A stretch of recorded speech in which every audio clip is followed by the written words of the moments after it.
Hello crushers, welcome to another video. आज हम start करने वाले एक पूरा का पूरा एंटायरली नया टॉपिक जो एक्चुअली बहुत सिंपल है और इससे कई बार सवाल पूछ भी लिए जाते हैं। अगर आपको कॉन्सेप्ट पता हो तो आप बहुत बहुत अच्छे से स्कोर कर पाओगे। सबसे पहले हम स्टार्ट करेंगे फिजिकल क्वांटिटीज़ क्या होती हैं, fundamental quantities and fundamental units क्या होती हैं, सारी चीज़ें हम देखेंगे समझेंगे। उसके बाद हम आ जाएंगे डायमेंशंस पे। डायमेंशंस किस तरीके से निकाले जाते हैं इसके बहुत सारे एग्जाम्पल करेंगे और जो डायमेंशंस आपको याद होने चाहिए वो भी मैं आपको बता दूंगा, ताकि एग्जाम में जो बार बार पूछे जाते हैं एटलीस्ट उनको तो आप डायरेक्टली मार्क कर पाओ।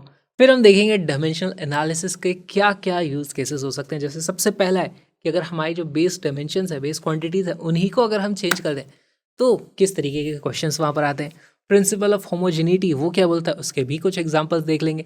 अगर हमें किन्हीं क्वांटिटीज़ के बीच में रिलेशन निकालना है, कोई फॉर्मूला डिराइव करना है, तो वो किस तरीके से होगा वो भी चीज़ हम देखने वाले हैं। और लास्ट में देख लेंगे यूनिट कन्वर्जन अगर हमें करना हो तो किस तरीके से हमारा डायमेंशनल एनालिसिस या डायमेंशन अगर हमें पता है तो हम किस तरीके से यूनिट कन्वर्जन के फैक्टर्स को निकाल सकते हैं। इनके सभी के कुछ कुछ एग्जांपल्स देख लेंगे।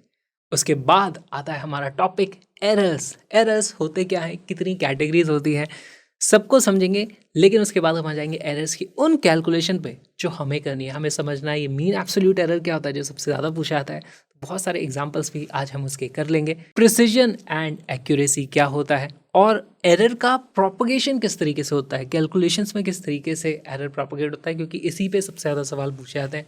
सिग्निफिकेंट फिगर्स क्या होती हैं, बहुत कंफ्यूजिंग लोगों को लगता है, लेकिन अगर हमें पता हो सिग्निफिकेंट फिगर्स की ज़रूरत क्यों पड़ती है तो फिर आपको कभी कन्फ्यूजन नहीं होगा। आपको कोई ऊट पटांग रूल भी याद रखने की ज़रूरत नहीं होगी। आप चुटकियों में हमेशा देखते ही सिग्निफिकेंट फिगर्स पता कर सकते हो। सारी चीज़ें हम आज देखने वाले हैं।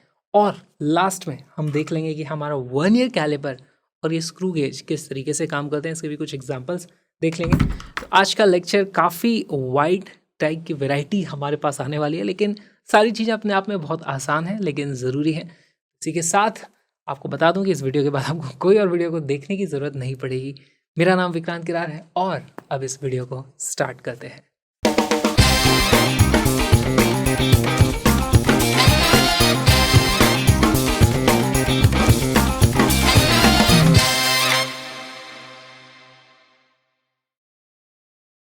फिज़िकल क्वांटिटीज़, हमारे पास बहुत तरह की फ़िज़िकल क्वांटिटीज़ होती हैं और सबके लिए हमें यूनिट की ज़रूरत पड़ती है अगर नापना है तो।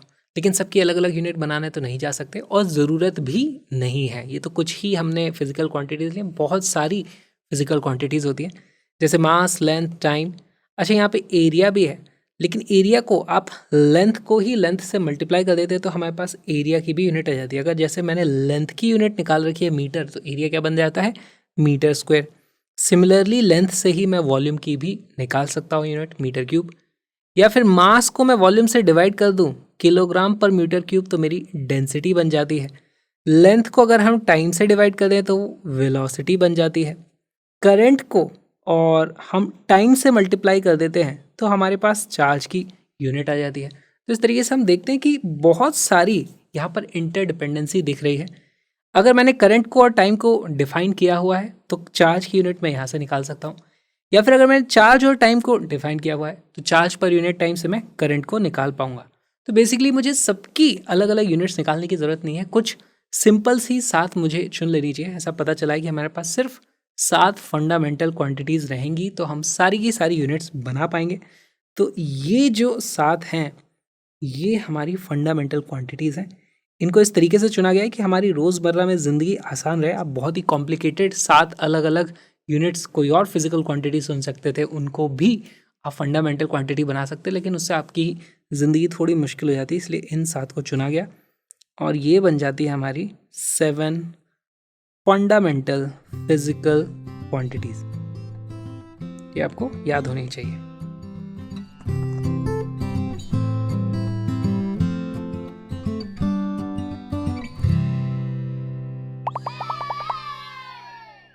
हमने 7 फंडामेंटल क्वांटिटीज़ को चुना, उनकी सभी की फिर यूनिट्स को हमने डिफाइन कर दिया। जैसे मीटर हो गया, हमारे पास टाइम के लिए सेकंड हो गया, मास के लिए किलोग्राम हो गया। अब इन्हीं फंडामेंटल क्वांटिटीज़ का यूज़ करके जो हमने डेराइव्ड क्वांटिटीज़ थी जैसे वेलोसिटी, एक्सेलरेशन, उनकी जो भी यूनिट्स कहलाएंगी वो डेराइव्ड यूनिट्स कहलाएंगी। फंडामेंटल क्वांटिटीज़ की फंडामेंटल यूनिट्स, डेराइव्ड क्वांटिटीज़ की डेराइव्ड यूनिट्स। दैट्स इट, हमें बस इतना ही पता होना चाहिए। सिस्टम ऑफ यूनिट्स, अब देखो बहुत सब जगह अलग अलग लोगों ने अपने अपने सिस्टम बना रखे थे। तो कुछ देख लेते हैं, कुछ पॉपुलर हमारे जो सिस्टम्स है, जैसे CGS, इसमें लेंथ होती है सेंटीमीटर में, वजन को नापा जाता है ग्राम में, टाइम को सेकंड में। FPS में लेंथ को फुट में, वजन को पाउंड में और समय को सेकंड में। MKS में मीटर किलोग्राम सेकंड। तो यहाँ पे आप देखोगे सब में सेकंड सेकंड सेकंड, टाइम के साथ किसी ने ज़्यादा छेड़खानी नहीं करी, टाइम सब लोग सेकंड में ही नाप रहे हैं। फिर ये MKS को थोड़ा एक्सटेंड किया गया और उसको SI यूनिट बनाया गया। क्यों बनाया गया? क्योंकि यहाँ पे तो हमारे पास बस 3 ही क्वांटिटीज़ हमें देखने को मिले ना, हमें टोटल 7 फंडामेंटल क्वांटिटीज़ की 7 फंडामेंटल यूनिट्स चाहिए रहेंगी, राइट। तो और भी चीज़ों को इसमें ऐड कर दिया है। ये तीनों मीटर किलोग्राम सेकंड ये एज इट इज़ है SI यूनिट में भी।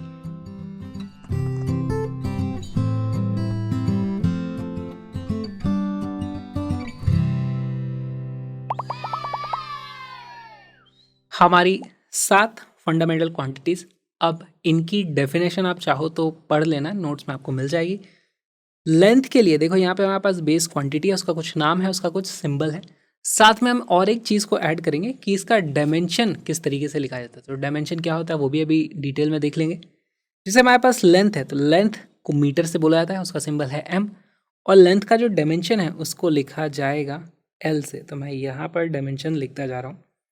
मास का डायमेंशन लिखा जाएगा कैपिटल M से, और उसके लिए जो यूनिट है वो किलोग्राम है, ग्राम को नहीं बनाया, किलोग्राम को ऐसा यूनिट बनाया गया, ठीक है। तो किलोग्राम उसका सिंबल है। टाइम को हम डायमेंशन जो लिखते हैं T से लिखते हैं, time is for T, sorry T is for time. फिर हमारे पास यहाँ पर सेकंड, इसका हमारे पास इस तरीके से सिंबल है स्मॉल s। इलेक्ट्रिक करंट, इसका डायमेंशन कई बार A लिख देते हैं लोग, कई बार इसको आप I भी लिख सकते हो, I भी लिख सकते हो, A भी लिख सकते हो। इसको एम्पियर इसकी SI यूनिट है और उसका सिंबल A होता है। डायमेंशन अलग चीज़ है और हमारी यूनिट अलग चीज़ है, ठीक है। काफ़ी मिलते जुलती सी चीज़ें लेकिन थोड़ा अलग है। कैसे अलग हैं वो चीज़ें भी हम एग्जाम्पल सॉल्व करेंगे तो आपको पता चल जाएगा। टेम्परेचर की यूनिट केल्विन, कैपिटल K से इसको लिखा जाता है, और इसका जो डायमेंशन होगा उसको आप थीटा से लिख सकते हो, T से नहीं लिख सकते, T से तो ऑलरेडी टाइम ले लिया हमने। फिर अमाउंट ऑफ सब्सटेंस, उसकी SI यूनिट मोल, और MOL उसका सिंबल हो जाता है। यहाँ पर अमाउंट ऑफ सब्सटेंस को N से डिनोट किया जाएगा डायमेंशन में, और ल्यूमिनस इंटेंसिटी का जो डायमेंशन होता है वो होता है कैपिटल J, उसकी SI यूनिट है कैंडिला, उसको CD लिखा जाता है। फिर हमारे पास कुछ 2 और एक्स्ट्रा यूनिट होती है, इनका कोई डायमेंशन नहीं होता, ठीक है, डायमेंशन लेस है ये, इनका कोई डायमेंशन नहीं होता है। एंगल, हमारे पास प्लेन एंगल जिसको रेडियन में नापा जाता है, उसको रेड लिखते हैं RAD, रेडियंस का रेड। तो एक सॉलिड एंगल होता है स्टेरेडियन, उसको SR से लिखा जाता है। Again both are dimensionless, इनका कोई भी डायमेंशन यहाँ पर नहीं देखने को मिलेगा, दीज आर डायमेंशन लेस, ठीक है। ऐसे मत समझ लेना इसका डायमेंशन X है, इसलिए मैं लाल रंग से कर देता हूँ, इनका कोई भी डायमेंशन नहीं होता।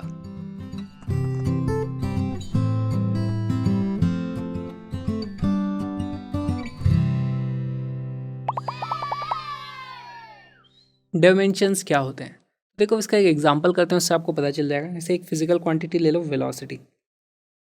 हमसे पूछा जाएगा वेलोसिटी के डायमेंशन बताओ, तो वेलोसिटी के डायमेंशन से हम समझते क्या हैं। देखो वेलोसिटी किन्हीं किन्हीं अलग अलग यूनिट्स को मिला करके जो फंडामेंटल क्वांटिटीज़ हैं उनका कुछ कॉम्बिनेशन से ही बनी है, और वो कॉम्बिनेशन किस तरीके से है उसी को डायमेंशन बोला जाएगा, करेक्ट। तो वेलोसिटी के डायमेंशन लिखने के लिए पहले तो उसको इस तरीके से हमको लिखना पड़ेगा। अब इसका मतलब हो गया हम वेलोसिटी के डायमेंशंस की बात कर रहे हैं।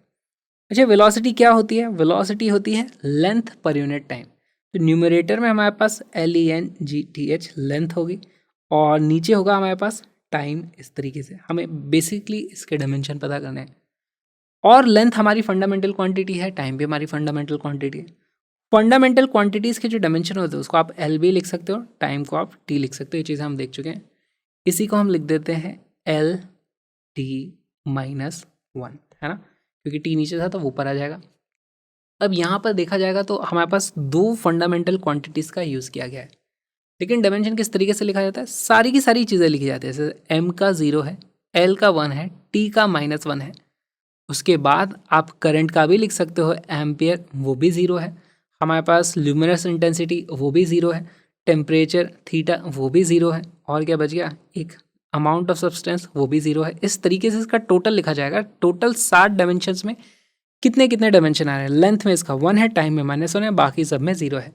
लेकिन हम इतना सब नहीं लिखते हैं, हम क्या लिख देते हैं? हम लिख देंगे सिर्फ MLT में बात करते हैं, अनलेस हमें बाकी और चीज़ें जैसे करंट वगैरह भी आपको कई बार लेना पड़ सकता है, उससे ज़्यादा में तो आपको जाना नहीं पड़ेगा। तो हमारे पास आता है m0 l1 t-1, हम बोलेंगे वेलोसिटी के मास में 0, लेंथ में 1 और टाइम में -1 डायमेंशन है। एक और एग्जांपल कर लेते हैं, हमारे पास फोर्स। अब देखो फोर्स भी एक ऐसा डायमेंशन है जो आपको याद होना चाहिए, ठीक है, याद होना ही चाहिए। तो ये किस तरीके से पता किया जाए? अब देखो फोर्स को आपको हमेशा एक फॉर्मूले पे जाना है जिस फॉर्मूले को आप नोन चीज़ों में ब्रेक कर सको। F is equal to m a होता है, उसको मैं लिख दूंगा force is equal to mass times acceleration. भाई मुझे इसके डायमेंशन मिल जाए। एक्सेलरेशन मुझे पता है वो होता है मीटर पर सेकंड स्क्वायर टाइप की चीज़। ऊपर लेंथ होती है, नीचे टाइम का स्क्वायर होता है ना, लेंथ और टाइम का स्क्वायर। और एक मास यहाँ पे लगा ही हुआ था, इसी को मैं लिख दूंगा m का 1, लेंथ का 1 डिवाइडेड बाय टाइम का स्क्वायर। इस तरीके से लिख सकते हैं। इसी को आप लिख दोगे m l t -2। यहाँ पे कुछ नहीं लिखा है, इसका मतलब 0 नहीं है, उसका मतलब है 1। तो MLT -2 है ना। तो ये इस तरीके से हमारे पास डायमेंशंस आ गए फोर्स के। और देखो जल्दी से एग्जांपल देख लेते हैं। आपसे पूछा जाएगा कि भाई ग्रेविटेशनल कांस्टेंट जो g होता है उसके डायमेंशन बताओ, तो किस तरीके से पता करोगे? इस तरीके के सवाल बहुत बार पूछे जाते हैं। तो अगेन एक ऐसा फॉर्मूला देख लो जो आपको याद हो। तो हमारे पास फॉर्मूला क्या होता है? F is equal to G m1m2/r²। यहाँ से मैं क्या लिख सकता हूँ? G is equal to FR² अब देखो फोर्स के डायमेंशन पता होंगे तो चुटकियों में इसको हम सॉल्व कर पाएंगे, नहीं तो हम इसको MA लिखेंगे, फिर एक्सेलरेशन को भी कुछ लिखेंगे, कुछ कुछ इस तरीके से हमें चीज़ें करनी पड़ेंगी। यहाँ पे देखो इसको मैं लिख सकता हूँ, this will be equal to F का डायमेंशन जल्दी से लिख दो। फोर्स का डायमेंशन हो जाएगा MLT -2। फिर उसके बाद r² है, r² लेंथ का स्क्वायर हो जाएगा, l का स्क्वायर इस तरीके से आ जाएगा। फिर उसके बाद डिनोमिनेटर में हमारे पास 2 बार मास आ रखा है ना, m1 m2, तो यहाँ पे आ जाएगा m का स्क्वायर इस तरीके से। अब इसी को सिंप्लीफाई कर लेंगे तो ये क्या बन जाता है? m -1 l3 t -2। ये हमारे पास डायमेंशंस ऑफ ग्रेविटेशनल कांस्टेंट आ गए। इस तरीके से आपसे बहुत सारी फिजिकल क्वांटिटीज़ के डायमेंशंस पूछे जा सकते हैं। ये वेरिएशन क्वेश्चन के किस तरीके से आते हैं, आपको अलग अलग बहुत सारी क्वांटिटीज दे दी जाएंगी, पूछा जाएगा किसी एक के डायमेंशन अलग है, फिर आपको चेक करके बताना पड़ेगा किसके अलग आ रहे हैं बाकी सबसे। इस तरीके के क्वेश्चंस यहाँ पे बनते हैं, डायमेंशन खाली निकालने होते हैं हमें।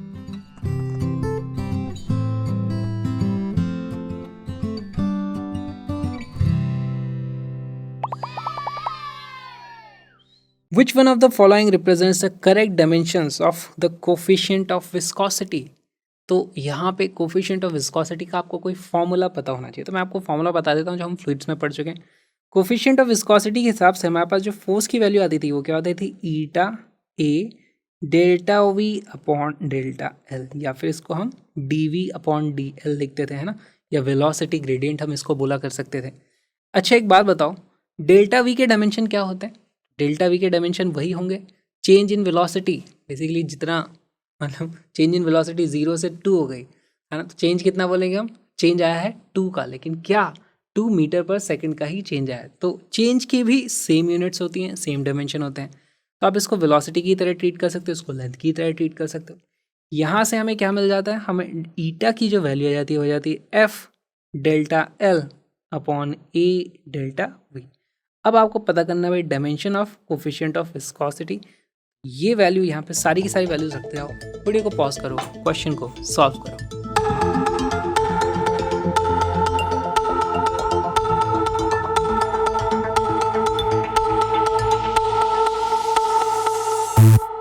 इसका करेक्ट आंसर है सी। कैसे आया, सॉल्व करते हैं। देखो हमारे पास कोफिशिएंट ऑफ विस्कोसिटी के जो डायमेंशन हो जाएंगे, अब सीधे सीधे हमें बस लिखते हैं। देखो फोर्स का जो होता है, फोर्स का होता है MLT -2। ये आपको याद होना ही चाहिए। फोर्स का बहुत जगह यूज़ होता है, वर्क में यूज़ हो जाएगा, एनर्जी में यूज़ हो जाएगा, टॉर्क में यूज़ हो जाएगा, सब जगह फोर्स का यूज़ होता रहता है। लेंथ का होता है हमारे पास सीधे सीधे L, नीचे एरिया है, एरिया का हो जाता है L का स्क्वायर, और वेलोसिटी होता है हमारे पास LT -1। यहाँ पर इन सभी को देखो, यहाँ पर हमारे पास ऊपर में L है, नीचे में L² है, ये सब इस तरीके से कैंसिल आउट हो जाएंगे। और हमारे पास इसकी वैल्यू हो जाती है, देखो मास में 1, लेंथ लिख देते हैं पहले, लेंथ में -1 और टाइम में भी आ जाएगा -1, तो इसी को आप लिख सकते हो ml-1 t-1। अगेन विस्कोसिटी का एक इम्पॉर्टेंट ये डायमेंशन है, ये आपको पता होनी चाहिए, बहुत बार ये चीज़ पूछी जा चुकी है।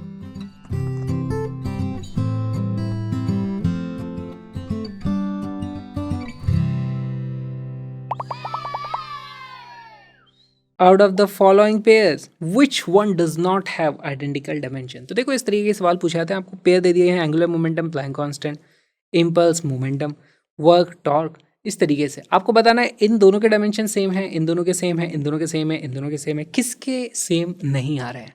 तो थोड़ा दिमाग लगाओ, एक्चुअली आपको यहाँ पे सबके डायमेंशन निकालने की भी ज़रूरत नहीं है। वीडियो को पॉज करो, क्वेश्चन को सॉल्व करने की कोशिश करो।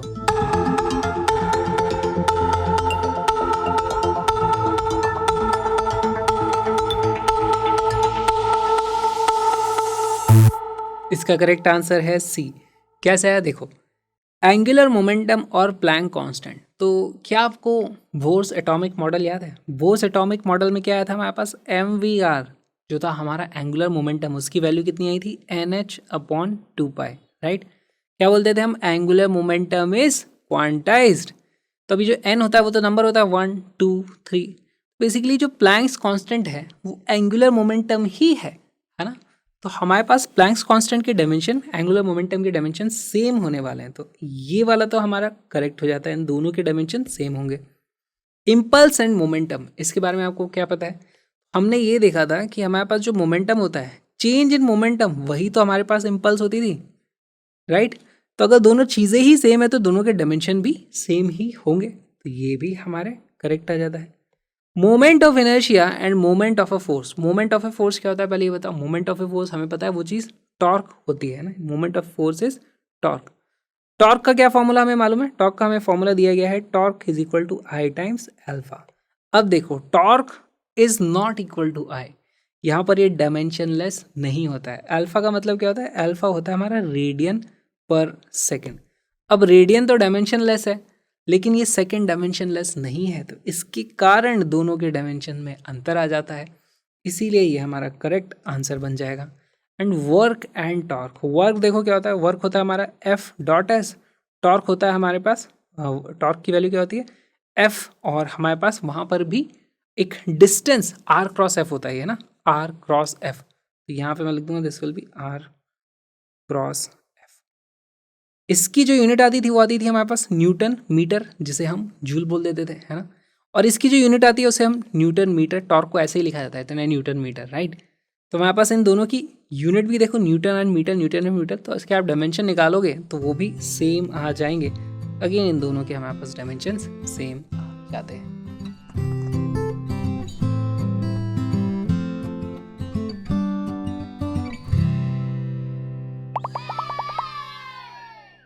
Let epsilon naught denote the dimensional formula of the permittivity of vacuum.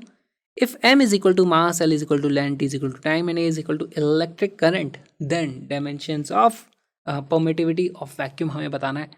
Again इसमें आपको फॉर्मूला याद ही होगा, फोर्स इज इक्वल टू क्या होता था, 1/4 epsilon not Q1 Q2 upon R square. Force क्या हमें पता है, MLT-2 रटे हुए होने चाहिए। 4 इज डायमेंशनलेस, एप्सिलॉन के हमें पता करने, Q1 Q2 R स्क्वायर, देखो R भी क्या हो जाएगा L square. Q1 Q2 charge क्या होता है, ampere into time, ampere second हमारा चार्ज बन जाता है। तो इस तरीके से अब आप एप्सिलॉन नॉट के डायमेंशन पता कर सकते हो। वीडियो को पॉज करो, क्वेश्चन को सॉल्व करो।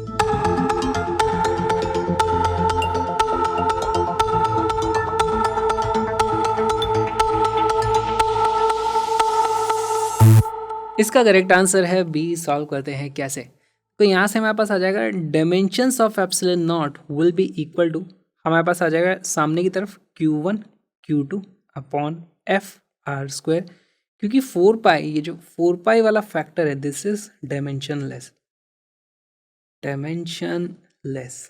ठीक। यहाँ से देखो इसकी जो वैल्यू आ जाती है ऊपर की तरफ आ जाएगा हमारे पास एम्पियर इनटू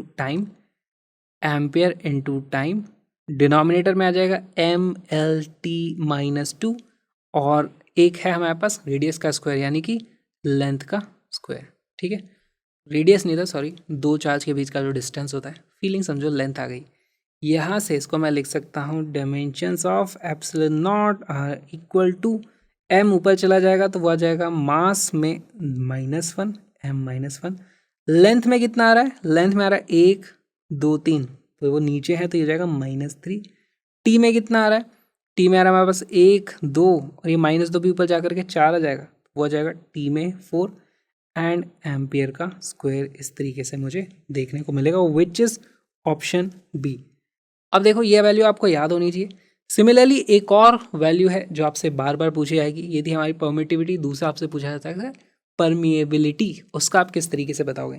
तो देखो आपको अगर म्यू नॉट का पता करना है तो किस तरीके से पता करोगे, बहुत ही सिंपल है। हमारे पास एक और फॉर्मूला है, speed of light is equal to 1/√ऑफ एप्सिलॉन नॉट म्यू नॉट। तो यहाँ से मैं लिख सकता हूँ, क्या लिख सकता हूँ, mu naught is equal to 1/c² epsilon naught, correct. तो अगर मुझे म्यू नॉट के डायमेंशन पता करने हैं तो मैं पता कर लेता हूँ, इज इक्वल टू ये वाली वैल्यू हो जाएगी 1/डायमेंशंस ऑफ c²। देखो c क्या है, एक वेलोसिटी है, वो होता है LT-1। वेलोसिटी तो यही होती है लेंथ अपॉन टाइम, LT-1। तो यहाँ पे आ जाएगा L² T⁻²। हमने क्या स्क्वायर करना ज़रूरी है, इसका स्क्वायर को भूलना मत यहाँ पर, ठीक, ओके। और एप्सिलॉन नॉट के लिखो भाई, एप्सिलॉन नॉट के तो अभी अभी हमने पता किए, तो एप्सिलॉन नॉट के मैं लिख दूंगा। एप्सिलॉन नॉट का आ जाएगा m-1 L-3 T4a², है ना। ये चीज़ मैं यहाँ पर इस तरीके से लिख सकता हूँ, ओके। अब इसको बस सिंप्लीफाई कर देना, तो मेरे पास आ जाता है म्यू नॉट का जो डायमेंशन आ जाएंगे वो आ जाएंगे मास में 1, लेंथ में कितने आ रहे हैं -2, सॉरी ये यहाँ पर नीचे -1 बचा रहेगा, अब ऊपर जा करके 1 बन जाएगा, m1 L1। टी में कितना आ जाता है, टी में मेरे पास 4 है, -2 है, नीचे 2 था तो ऊपर जा करके -2 हो जाएगा, -2 एंड एम्पियर का हो जाएगा -2। ये आ जाते हैं मेरे पास डायमेंशंस ऑफ परमिएबिलिटी। हमें ये भी याद होना चाहिए, हमें ये भी याद होना चाहिए, एग्जाम में बार बार ये भी पूछे जाते रहे हैं।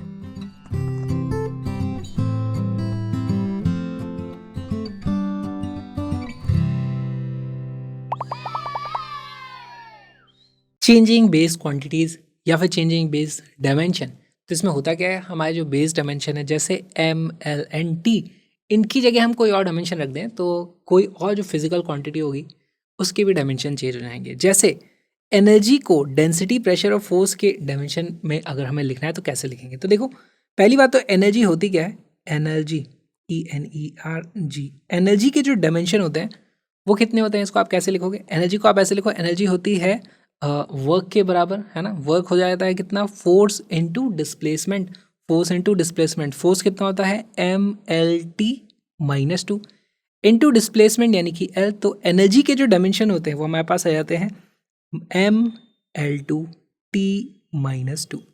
ये हमारे पास आ गए एनर्जी के डायमेंशन। ये भी आपको पता होना चाहिए, वर्क और एनर्जी के डायमेंशंस ये होते हैं, याद रख सकते हो इसको आप।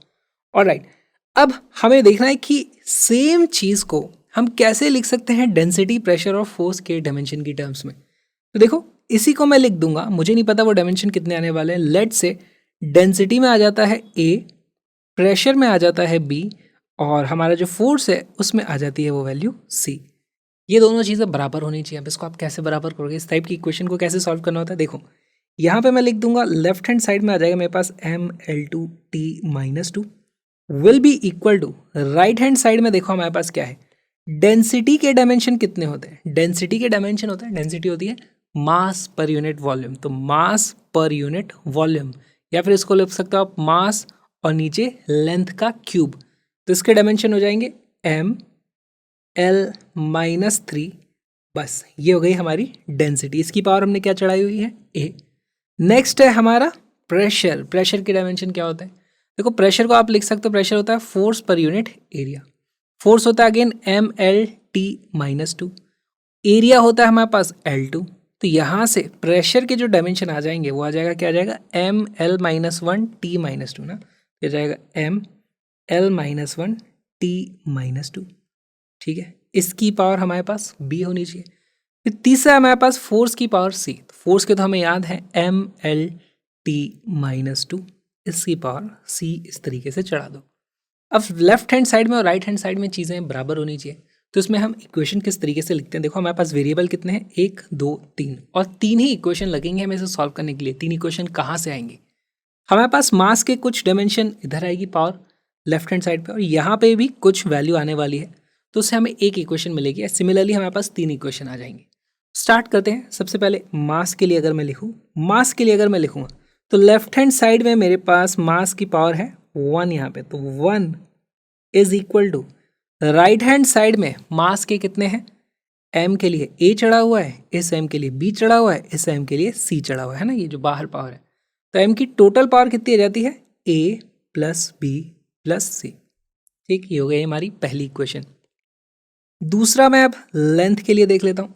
लेंथ के लिए लेफ्ट हैंड साइड में हमारे पास आ रखा है 2 is equal to right hand side में लेंथ की क्या वैल्यू है, देखो l की जगह आता है -3a, तो ये लिख दो आप यहाँ पे -3a, फिर उसके बाद आ जाता है -b एंड यहाँ से आ जाता है +c, तो -b + c।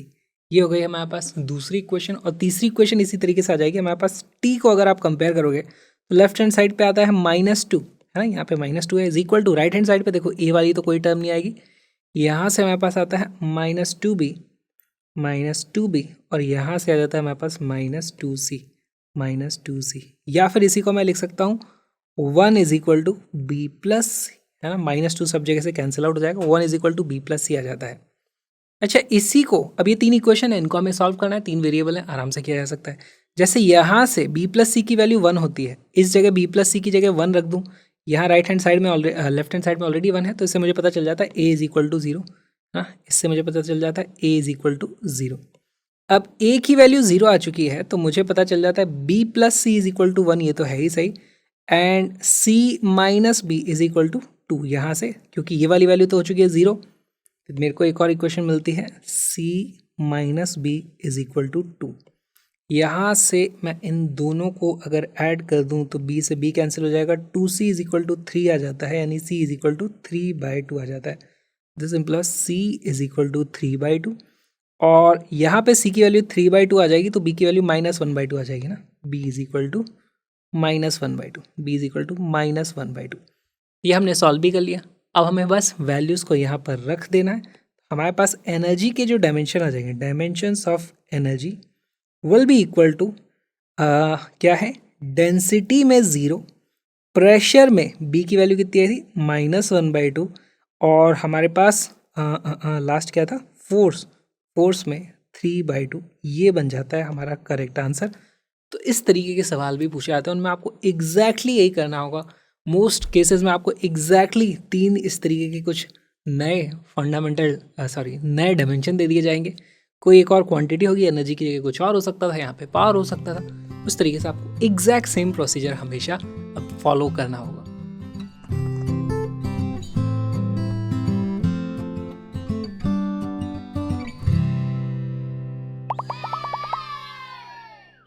Principle of homogeneity, इसमें बेसिकली हम दो किन्हीं भी चीज़ को कंपेयर तभी कर सकते हैं जब दोनों के डायमेंशन सेम हो। जैसे अगर मैं बात करूँ 1 लीटर ऑफ वाटर, और दूसरी तरफ मेरे पास आ जाता है let's say 5 metre square area, ये है हमारे पास वॉल्यूम, ये है मेरे पास एरिया, तो इनको मैं डायरेक्टली कंपेयर नहीं कर सकता ना, इनमें से कौन सा ज़्यादा है कौन सा कम है। दोनों को ऐड करूंगा तो टोटल मेरे पास वैल्यू कितनी हो जाएगी, 1 + 5 क्या वो वैल्यू 6 हो जाएगी, और अगर 6 होती है तो वो 6 मीटर क्यूब यानी कि लीटर होगा, सॉरी लीटर में आएगा वो, या फिर वो मीटर स्क्वायर में आएगी, तो मेरे को वो सब गड़बड़ जाती है। तो इसमें बेसिकली हमें बस ये चीज़ समझनी है कि कभी भी हम कोई चीज़ को ऐड या सब्ट्रैक्ट करते हैं या कंपेयर करते हैं तो उन चीज़ों के डायमेंशंस सेम होने चाहिए। इसका एक बहुत ही अच्छा सा एग्जांपल देखते हैं। हमारे पास देखो S is equal to ut plus half a t square. अब यहाँ पर S क्या चीज़ है, ये होती है हमारा डिस्प्लेसमेंट, यानी कि एक लेंथ है। तो अगर मैं इसके डायमेंशन की बात करूँ तो इसके जो डायमेंशन होते हैं वो होता है लेंथ में 1, बाकी सब 0 0। ut, अब देखो u वेलोसिटी है, t टाइम है, लेकिन इन दोनों को मल्टीप्लिकेशन हो रखा है, तो मिल करके दोनों एक नई चीज़ बन जाएंगे, और उसके भी डायमेंशन लेंथ के बराबर होने चाहिए। तो इसी चीज़ को चेक कर लेते हैं। इसके जो डायमेंशन होते हैं वो क्या होता है, हमारे पास वेलोसिटी का हो जाएगा L t-1, है ना, और फिर हमारे पास टाइम लगा हुआ है t, तो ये आ जाएगा, और ये भी इफेक्टिवली हो जाता है हमारे पास L के बराबर। फिर उसके बाद यहाँ पर देखो, यहाँ पर कुछ इंटरेस्टिंग होता है। हमारे पास एक नंबर है, अभी नंबर्स का, कॉन्स्टेंट्स का कोई डायमेंशन नहीं होता, तो उसका कोई डायमेंशन नहीं होगा। एक्सेलरेशन का डायमेंशन बताओ, वो होता है मीटर पर सेकेंड स्क्वायर, यानी कि लेंथ अपॉन टाइम का स्क्वायर। तो वो क्या आ जाएगा, लेंथ में 1, टाइम में -2। साथ में फिर हमारे पास t का स्क्वायर है तो टाइम का स्क्वायर, इस तरीके से करोगे और ये भी इफेक्टिवली आप देखोगे ये L के बराबर आ जाता है, ये भी कैंसिल आउट हो जाते हैं। तो सभी के डायमेंशन सेम आ रहे हैं, यहाँ पर क्या बोलेंगे हम, सभी के डायमेंशन सेम है। इसका मतलब बोला जाएगा this equation is dimensionally correct. अब यहाँ पे एक बहुत ही इंटरेस्टिंग कॉन्सेप्ट है, कोई भी इक्वेशन अगर करेक्ट है तो वो डायमेंशनली भी करेक्ट होगी, है ना। लेकिन हम ये नहीं बोल सकते कि कोई भी इक्वेशन अगर डायमेंशनली करेक्ट है तो वो एक्चुअली में भी करेक्ट होगी या नहीं। ठीक है, इसको फील करने की कोशिश करो, ये होना ज़रूरी है, लेकिन इसका मतलब ये नहीं है कि हमारी इक्वेशन एक्चुअली सही हो जाएगी। इसको फील करने की कोशिश करते हैं। अगर मैं एक और इक्वेशन ले लूँ, for example s is equal to u t और प्लस 5a t²। अब यहाँ पर आप सेम एनालिसिस करोगे ना, तो ये इक्वेशन में भी, क्योंकि ये जो हाफ था और ये 5a तो डायमेंशनलेस चीज़ें हैं, इनकी वजह से कोई फ़र्क नहीं पड़ेगा। ये भी आ जाइए हमारे पास कि भाई ये भी डायमेंशनली तो करेक्ट है, डायमेंशनली करेक्ट, लेकिन हम जानते हैं ये एक्चुअली इनकरेक्ट है ना, एक्चुअली इनकरेक्ट। तो अगर कोई भी इक्वेशन, अगर हम ये देख लें कि वो डायमेंशनली इनकरेक्ट है तो वो एक्चुअली में भी इनकरेक्ट होगी। तो इसका एक्चुअली यही यूज़ किया जाता है। कई बार आपको ऐसे एग्जांपल्स देखने को मिलेंगे जिसमें आपके पास बहुत सारे ऑप्शन होते हैं और जो आंसर पूछा जाता है आप सिर्फ डायमेंशनल बेसिस पे ही बता सकते हो। अच्छा, हमसे लेंथ पूछी थी, फाइनली डिस्टेंस कितना ट्रैवल होने वाला है, और वहाँ पे फॉर्मूले में बहुत सारे ऑप्शन होंगे। आप देख लोगे कि अगर एक ही कॉम्बिनेशन है जिससे आंसर हमारा मीटर में आने वाला है तो वही फिर हमारा आंसर होता है। इस तरीके से डायमेंशनल एनालिसिस का हम यूज़ करते हैं प्रिंसिपल ऑफ होमोजेनिटी के लिए।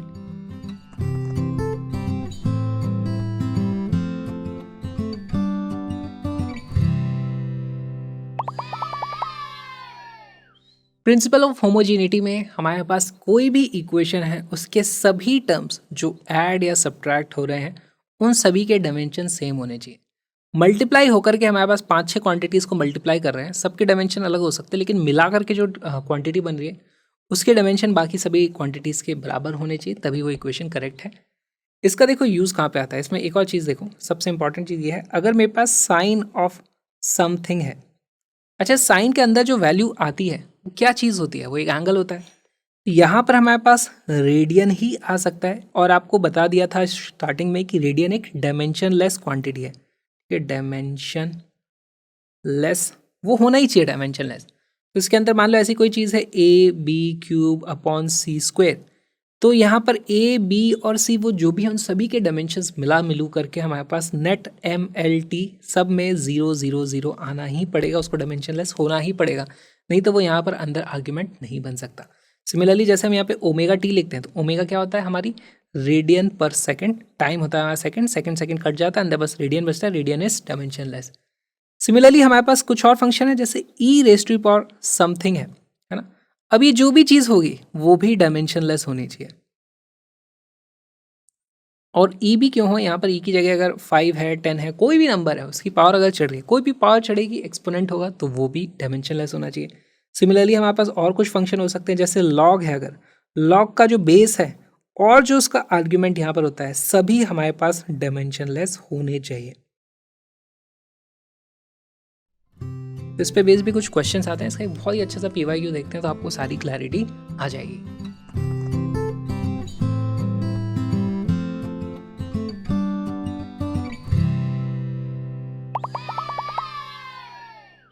Pressure depends on distance as P is equal to alpha upon beta e⁻⁻ alpha z upon k theta, where alpha beta are constant, z is the distance, k is Boltzmann constant and theta is temperature. The dimensions of beta are। तो देखो आप इसको किस तरीके से solve कर सकते हो, बहुत ही अच्छा ये इंटरेस्टिंग सवाल है। देखो हमारे पास P है the pressure is equal to alpha upon beta e⁻⁻ something something यहाँ पर हमारे पास है। पहली चीज़ हमें यहाँ पे पता चल जाती है, कोई भी इसके अंदर की जो चीज़ है ये होनी चाहिए डायमेंशनलेस, ठीक है, ऑलराइट। अच्छा, ये डायमेंशनलेस होगी और ई की पावर आप कुछ भी चढ़ा दो तो ये आने तो एक नंबर वाला है, तो ये एक्चुअली ये जो पूरा का पूरा फैक्टर है ये भी हमारा हो जाता है this will also be dimensionless quantity, है ना, this will B dimensionless, alright.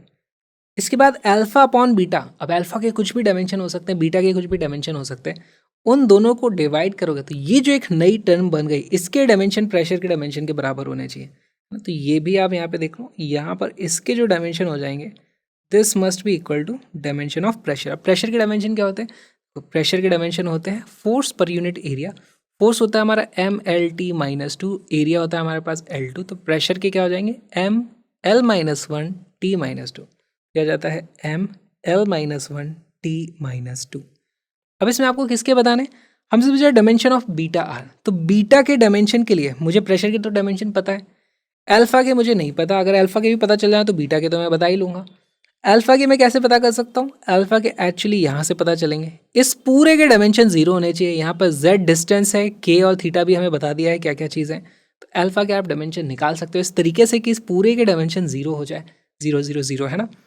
तो अब बहुत ही अच्छा सवाल हो गया, वीडियो को पॉज करो और सॉल्व करके बताओ बीटा के डायमेंशन भाई क्या आ रहे हैं।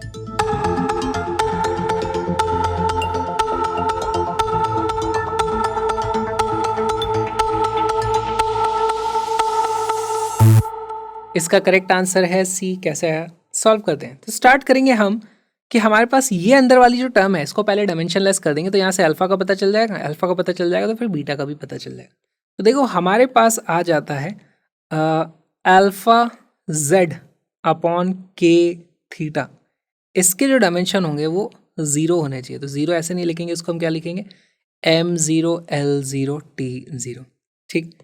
अब ये कैसे करोगे, z तो हमें पता है डिस्टेंस है, के थीटा के बारे में मुझे नहीं पता। अच्छा, टेम्परेचर होता है ना, थीटा इज टेम्परेचर, यहाँ पे लिखा हुआ है थीटा इज टेम्परेचर, तो क्या मुझे के थीटा वाली कोई चीज़ याद आ रही है, कोई भी फॉर्मूला, तो हमें पता है कि डिग्री ऑफ फ्रीडम में हमें पढ़ा था, पर डिग्री ऑफ फ्रीडम हमारे पास कितनी एनर्जी होती थी, ½ kBT, है ना। तो ये ½ kT ये क्या था, बोल्ट्जमैन कांस्टेंट, ये था टेम्परेचर, तो ये आ जाते हैं हमारे पास एनर्जी, है ना, तो ½ kT ये होता है हमारे पास एनर्जी। तो अगर ये एनर्जी है तो इसके डायमेंशन कितने हो जाएंगे, वो हो जाएंगे ML2T-2। अब एनर्जी के डायमेंशन हम ऑलरेडी देख चुके हैं, तो यहाँ से आ जाता है मेरे पास dimensions of alpha will be equal to, अब ये सारे के सारे तो 0 है, ये वाला इधर जाएगा, ये वाला इधर आ जाएगा, तो हमारे पास आ जाता है डायमेंशन ऑफ के थीटा अपॉन जेड, इस तरीके से लिख देता हूँ। इसकी वैल्यू आ जाएगी, डायमेंशन यहाँ पर एनर्जी के होते हैं ML2T-2 अपॉन लेंथ, ठीक है। ये कैसे मैंने पता कर लिया, देखो ये होता है फोर्स इनटू डिस्प्लेसमेंट, वो भी करोगे तो वो आ जाता है हमारे पास एनर्जी के बराबर, फोर्स होता है MLT-2 multiplied by length, displacement is length, तो ये ML2T-2 आता है, डिनोमिनेटर में L है, तो डायमेंशन ऑफ अल्फा मुझे यहाँ से पता चल गया भाई, this is equal to MLT-2, ये फोर्स के बराबर ही इसके डायमेंशन आ रहे हैं, एग्जैक्टली सेम, ठीक।